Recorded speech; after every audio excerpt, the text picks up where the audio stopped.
নমস্কার। আজ 25শে বৈশাখ, বিশ্বকবি রবীন্দ্রনাথ ঠাকুরের জন্মদিন। এটা আমার বলার অপেক্ষা রাখে না। আজ পৃথিবীর বিভিন্ন প্রান্ত থেকে মানুষ নিজের মতন করে কবিকে শ্রদ্ধার্ঘ জ্ঞাপন করবে তারই সৃষ্টির মধ্যে দিয়ে। আজ আমিও কবিকে শ্রদ্ধার্ঘ জ্ঞাপন করব তারই সৃষ্ট একটি অনবদ্য কবিতা বীরপুরুষ কবিতাটির মধ্য দিয়ে।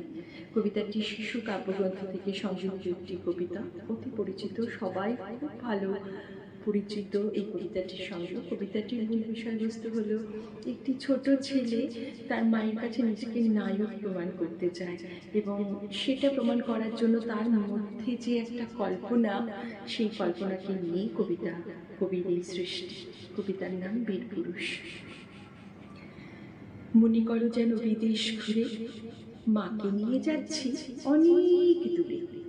তুমি যাচ্ছ পালকিতে মা চড়ে, দরজা দুটো একটু ফাঁক করে। আমি যাচ্ছি রাঙা ঘোড়ার পরে, টকটকিয়ে তোমার পাশে পাশে।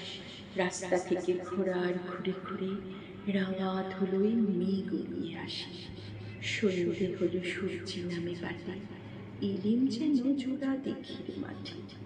থুথু করে যে দিক পানি চাই, কোথাও কোনো জনমানব নাই।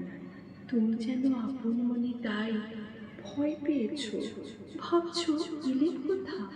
আমি বলছি ভয় করো না মাগো, ওই দেখা যায় মরা নদীর সোতা।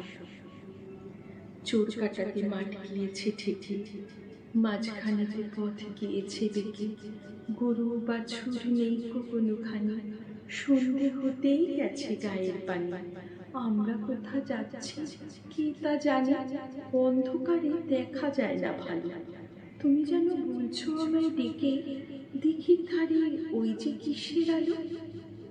এমন সময় হারে রে রে রে, ওই যে কারা আসতেছে ঢাক ছেড়ে। তুমি ভয়ে পালকিতে এক কোণে, ঠাকুর দেবতা স্মরণ করছো মনে।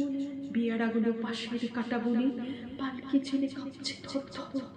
আমি যেন বলছি তোমায় ডেকে, আমি আছি, ভয় কেন মা করো। হাতে লাঠি, মাথায় ছাকরা চুল, কানে তাদের গোছা জবা ফুল। আমি বলি দাঁড়া, খবরদার, এক পা কাছে আসিস যদি আর, এই চেয়ে দেখ আমার তলোয়ার, টুকরো করে দেব তোদের শির। শুনে তারা লম্ফ দিয়ে ওঠে, চেঁচিয়ে ওঠে হারে রে রে রে রে। তুমি বলছো যাসনি খোকা ওরে। আমি বলি দেখো না চোখ, ছুটিয়ে ঘোড়া গেলে তাদের মাঝে, ঢাল তলোয়ার ঝনঝনিয়ে বাজে। কি ভয়ানক লড়াই হলো মাঝে, শুনলে তোমার গায়ে দেবে কাটা। কত লোক যে পালিয়ে গেল ভয়ে, কত লোকের মাথা পড়লো কাটা। এত লোকের সঙ্গে লড়াই করে ভাবছ খোকা গেলই বুঝি মরে। আমি তখন রক্ত মেখে ঘেমে বলছি এসে লড়াই গেছে থেমে।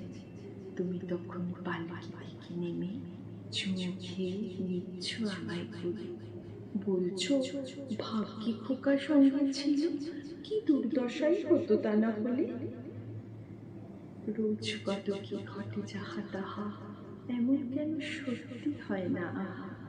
ঠিক ঠিক ঠিক যেন এক গল্প হতো তবে, শুনতো যারা অবাক হতো সবে। দাদা বলতো কেমন করে হবে, খোকার গায়ে অত কি জোর আছে। পাড়ার লোকে সবাই বলতো শুনে, ভাগ্যি খোকা ছিল মায়ের কাছে। নমস্কার।